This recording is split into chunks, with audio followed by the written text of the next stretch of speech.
Hello movie lovers, మళ్ళీ మీ ముందుకు మరో కొత్త సినిమాతో వచ్చాను. ఇది కొత్త సినిమా కాదు, పాత సినిమానే. బాహుబలి పార్ట్ 1 పార్ట్ 2 తీసేసి దాన్ని ఎపిక్ అని చెప్పి రిలీజ్ చేశారు. నేనేదో ఉంటాను ఎగరేసుకుంటూ వెళ్ళాను. అక్కడ ఏమీ లేదు, అన్ని ముక్కలు ముక్కలు కట్ చేసి ఒక సినిమాలాగా తీశారు. ఇదే ముక్కలు ముక్కలు కట్ చేసి ముందే తీసుంటే సినిమా మనకి డబ్బులు మిగిలేది, టైం సేవ్ అయ్యేది, ఎదురు చూసేది కాకుండా ఉండేది. ఏం లేదు, ఏదైనా యాడ్ చేసి ఉంటారేమో అనుకుని నేను అనుకున్నా, కానీ ఎక్కడ యాడ్ ఏం చేయలేదు. ఉన్న సినిమానే ముక్కలు ముక్కలు కట్ చేసి అతికిచ్చి దాంట్లో పెట్టారు. దీంట్లోనే కట్టప్ప బాహుబలి చంపుతాడు, హిందూ చంపుడు చెబుతాడు, మళ్ళీ లాస్ట్కి పట్టాభిషేకం జరుగుతుంది. బాహుబలి అది బాహుబలి చచ్చిపోతాడు, చిన్న బాహుబలి బతుకుతాడు, అది రాజ్యం వస్తుంది. ఇంతే ఉంది.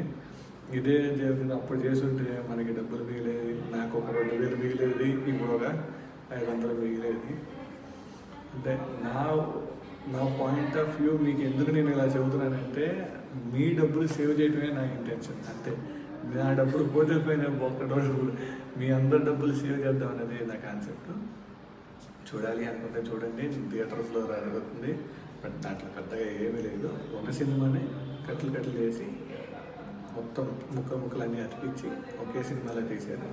ఇదే సినిమా అప్పుడు తీసుంటే డబ్బులు బాగా సేవ్ అయ్యేదని అన్నది. చూడాలనుకుంటే థియేటర్స్లో ఉంది. Thanks for watching. Signing off.